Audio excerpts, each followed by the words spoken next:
재판관 전원의 일치된 의견으로 주문을 선고합니다. 주문, 피청구인 대통령 윤석열을 파면한다.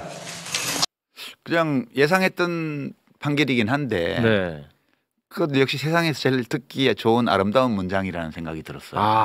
피청구인 대통령 윤석열을 파면한다. 예. 11시 22분? 11시 22분. 예. 이 문장은 예. 자주 들으면 안 되겠지만 자주 들으면 안 되죠. 예. 지금은 아름다운 문장이구나.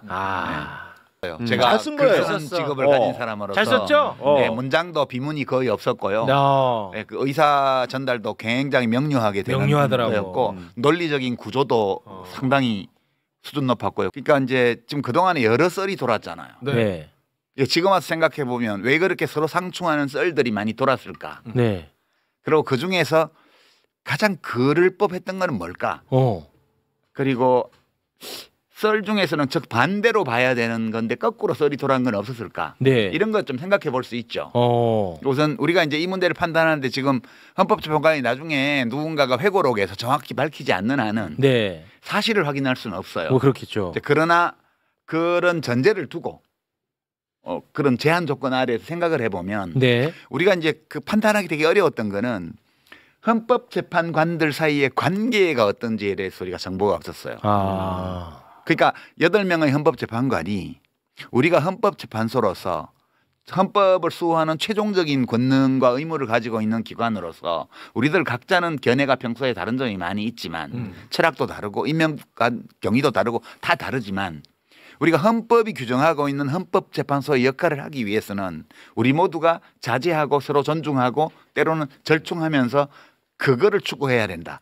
이런 공감대가 그 안에 강하게 이렇게 자리 잡고 있으면 사실 걱정할 게 별로 없는 사건이었어요. 근데 그게 아니고 다 똑같은 헌법재판관인데 뭐 네 맘대로 해. 난 내 맘대로 할 거야. 그러면 이제 그래갖고 서로 간에 막 불신하고 견제하고 이렇게 하면서 날짜를 못 잡고 이렇게 오다가 정 안 돼서 나중에 야 그러면 일단 날 잡고 그냥 투표해. 이렇게 되면 일이 어긋날 가능성이 없지 않다는 거예요. 우리가 이 문제에 관한 정보가 하나도 없었기 때문에. 맞습니다. 근데 상식으로 보면 헌법재판관들은 당연히 전자의 분위기를 자기들끼리 형성해야 맞는 거죠. 그렇죠. 지금 와서 보면 그게 있었던 것 같다. 전자의 분위기가 있었던 것 같다. 그래서 본안 심리에서도 다소 간의 견해 차이가 있었을 수는 있으나 완벽하게 본안 심리에 관해서는 전원일치를 모든 쟁점에 대해서 이룬 거 아니냐. 완벽히 이뤘습니다. 그거 좀 그렇고요. 그래서 그 분위기가 서로 간의 관계가 나쁘지는 않았던 것 같다. 돌아와 보니까. 그 전제를 두고 지연을 왜 했을까? 지연을 왜 했냐 이렇게 보면 이제 지난주에 5대3 대드락 얘기가 돌면서 그 SBS 보도하기 전에 이미 돌았습니다. 그래서 국회의장께서 그 다시 한번 임시지휘 신청 40여 재판관의 임시지휘 확인 가처분 신청을 내고 또 냈죠. 다시 권한쟁의 심판을 또 낸 시점이 있잖아요. 네, 맞습니다. 그때가 정확히는 알 수 없지만 헌법재판소가 결정을 할 수 없는 상태인지도 모른다. 그러면 4월 18일까지 거의 끌게 되니까 그때부터 공포의 시나리오가 가동되기 시작한 거예요. 그래서 40여 재판관을 임명하는 거 말고는 출구가 없을지 모른다. 왜냐하면 헌법재판소 내부 분위기를 모르기 때문에. 그래서 최악의 상황을 가정하고 국회의장께서 움직였죠. 움직인 거예요. 그리고 이제 민주당이 막 헌법재판소에 대해서 그동안에 믿습니다만 하다가 을사오적, 을사삼적 얘기를 하면서 막 압박하기 시작한 게 그때입니다. 그렇습니다. 그때가 굉장히 밖에서 볼 때는 최악의 시나리오를 상상하면서 그 움직였고요. 그게 불과 지난 주말입니다. 만약 그 시나리오가 현실화되면 이 윤석열 탄핵건은 4.19 모델로 갈 수밖에 없는 거 아니냐. 그랬죠. 그러니까 민중항쟁과 사임 이 코스 말고는 정리할 길이 없는 거 아니냐 해서 각자들 마음속으로 이제 그때를 준비해서 운동화 끝매고 이럴 때예요. 진짜 고통스러웠어. 근데 지금 생각해 보면 제가 볼 때는 이제 이랬던 게 아닌가라고 짐작을 해요. 헌법재판관들이 다 인간관계가 있잖아요. 그래서 뭐 테니스에 뭐 한화박식 뭐 신청했다는 얘기도 들리고 무슨 뭐 온갖 소문이 다 있어요. 뭐 카톡도 답장도 온다는 얘기, 뭐 전화도 받는다는 얘기 이런 얘기들이 막 돌 때예요. 그러면 헌법재판관 입장에서 보게 되면 자기가 법조에 인간관계가 다 있고 자기 임명한 사람도 다 있고 추천한 사람도 다 있는데 매정하게 전화 와서 띄엄띄엄 딴 얘기하면서 이렇게 떠보는데 매장하게 전화 안 받을 수는 없잖아요. 그러니까 뭔가 응대는 해야 돼. 그 과정에서 소위 보수 쪽으로 알려진 재판관들이 실제 재판 헌법재판소 내에서 이루어지는 흐름과 무관하게 그 사람들의 요구를 충족하기 위해서 자기가 나름 애쓰고 있다는 식의 페이크 액션을 이렇게 페인팅 모션을 했을 가능성이 있어요. 진보든 보수든 상관없이. 그럴 수 있겠다. 그러니까 밖에서 그때마다 그걸 깍두기 한 접시 받아오면 한정식 한 상을 차리는 식의 그럴 수 있어. 이제 썰들이 만들어지는 거야. 밭글 돌리고 막 찌라시 돌리고 이런 게. 그럴 수 그러면서 있지. 이제 이게 많이 부풀려졌고요. 그럴 수는 있어. 그러니까 제가 제일 유력하게 생각하는 거는 예. 이재명 대표 선거법 위반 항소심 판결을 보고하자. 3월 26일. 이 썰이 돌았는데 네. 그게 아니에요. 제가 볼 때는 저는 거꾸로 해석하는 거라고 보는데 그게 아니야? 헌법재판관들은 자기가 최고예요. 우리나라 법조에서 네. 대법원에서는 대법원 판사가 최고라고 생각을 하고 네. 헌법재판소에서는 헌법재판관이 최고라고 생각을 해요. 음. 둘이 서로 인정 안 해요. 네. 각각 자기가 다 최고예요. 네. 헌재가 더 그분들은 최고입니다. 근데. 네, 헌법재판소가 네. 8분 중에 7분이 서울법대 출신에다가 네. 그렇죠? 헌재가 최고지. 예, 저기 부산에서 대학 나온 분 한 분밖에 없고 나머지 다 서울법대예요. 네. 그리고 잘난 걸로 치면 다 한 칼씩 하는 분들이에요. 헌재 근데 최고야. 이분들이 야 선거법 위반 항소심에서 나오는 거 보고 우리가 하자. 그거는 쓸 수 없는 일이에요. 너무 자존심 상하잖아. 네, 그거는 항소심 그 선거법 항소심 재판부라는 거는 자기들보다 밑에 있는 그렇지. 애들이잖아.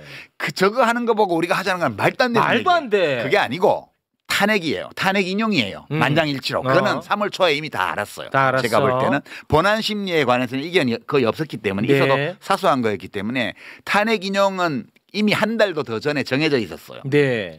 근데 이거 언제 할 거냐를 가지고 이제 합리적으로 내가 해석을 해보면 우리가 윤석열을 탄핵하고 나면 탄핵 인용을 먼저 해버리면 선거법 위반 항소심 재판부가 그 영향을 받을 수 있어. 이거 내 썰이잖아. 아 그래? 내가 얘기한 거잖아. 맞아. 내가 이게 얘기했잖아.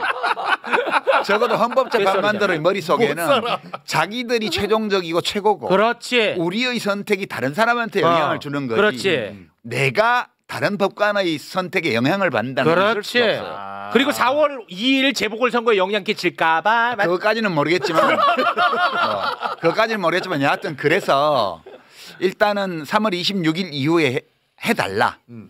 그렇게 했던 것 같아.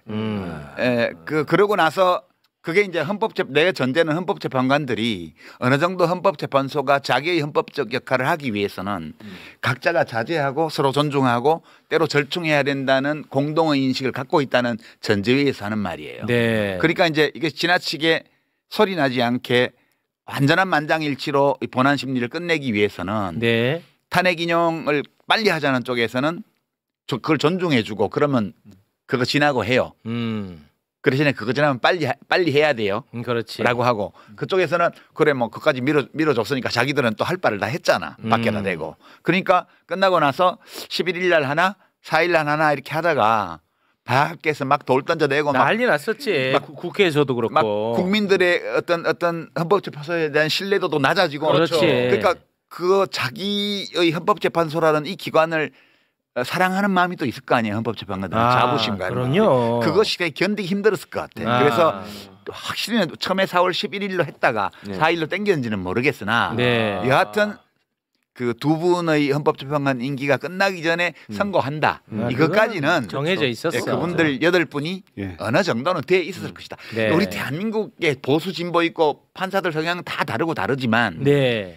또 그 정도는 되는 나라라고 봐요. 지금. 딱 그 정도는. 그 정도. 네. 헌법재판관들께서는 이제 성찰해 보셔야 돼요. 그게 뭐 이래 됐을 거라고 제가 말씀드린 대로라면 이해는 돼요. 그럴 수 있다는. 그러나 그 과정에서 엄청나게 사실 그런 거 하면 안 되는 거잖아요. 그렇게 하면 안 되지. 그런 거 하면 안 되는 거예요. 네. 사회적 그러니까 비용이. 오로지 법리와 헌법적 의무에 따라서 자기의 양심에 따라서 해야지. 우리가 이런 판결을 지금 시점에서 미리 내리면 탄핵 인용을 하면 이재명 대표에 대한 항소심 재판부가 영향을 받을지 몰라. 그거는 판사를 불신하는 거잖아. 그렇죠. 그러네 또. 어떻게 믿어야 되냐면 우리가 어떤 결정을 하든 상관없이 이것은 탄핵 심판이고 저것은 선거법 재판이니까. 그렇죠. 무관하잖아요. 내가 저기에 대해서 영향을 안 받는 것처럼 저 판사들도 우리의 결정에 영향을 받을 리 없어. 그렇죠. 오로지 법리와 양심에 따라서 선고할 거야. 그렇죠. 라고 생각하고 그러니까 판사가 판사들끼리 못 믿으면 그럼. 대한민국 국민을 누구 믿고 살아요? 맞아.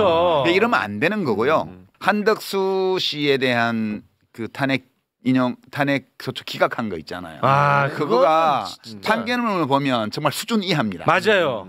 그게 논리적으로 정합성도 없고. 예. 근데 어떤 놈이 무슨 불을 질렀는데 옆에 있던 사람이 빨리 껐어. 그래서 조금밖에 안 탔어. 그러니까 방화죄로 처벌할 정도는 아니다. 이 얘기한 거랑 똑같잖아. 그게 말이 됩니까? 최상목이 둘이 임명했으니까 문제가 많이 완화됐대. 그런 판결문을 어떻게 쓸 수가 있어요? 그렇지. 저는 그거 이렇게 보면서 맞아요. 이것도 이상한 판결이다. 예. 이것도 어떤 정무적인 판단 또는 내부에서의 이 대통령 탄핵 사건을 잘 처리하기 위한 어떤 내부 합의를 도모하기 위한 절충이었을 수 있다고는 생각해요. 그러면 안 되잖아. 그러나 그렇게 교과서에 실리면 욕먹을 만한 그런 판결문을 쓰면 안 되는 거고요. 안 되잖아. 그다음에 그렇게 결정을 함으로써 이 헌법재판관들이 헌법은 그냥 고위공직자들이 좀 어기면서 살아도 괜찮은 거야. 그걸 알려줬어 맞아. 이번에. 적당히 잘못하는 거. 아니 그럼. 헌법은 그냥 좀 위반하면서 하는 거야. 그래도 돼. 이렇게 승낙한 거죠. 그러니까 실제. 헌법의 엄중함과 헌법재판소에 대한 신뢰, 권위. 헌법재판소의 어떤 권능 이런 것들을 스스로 해친 거거든요. 그렇지. 그래서 저는 그거는 헌법재판관들께서 한번 제가 돌아- 뭐 그분들 알지도 못하니까 뭐 전할 방법도 없지만 돌아봐야 돼. 이러시면 안 돼요. 이러시면 안 돼. 헌법은 지엄한 최고의 법이에요. 네. 예. 이러시면 안 됩니다, 정말. 네.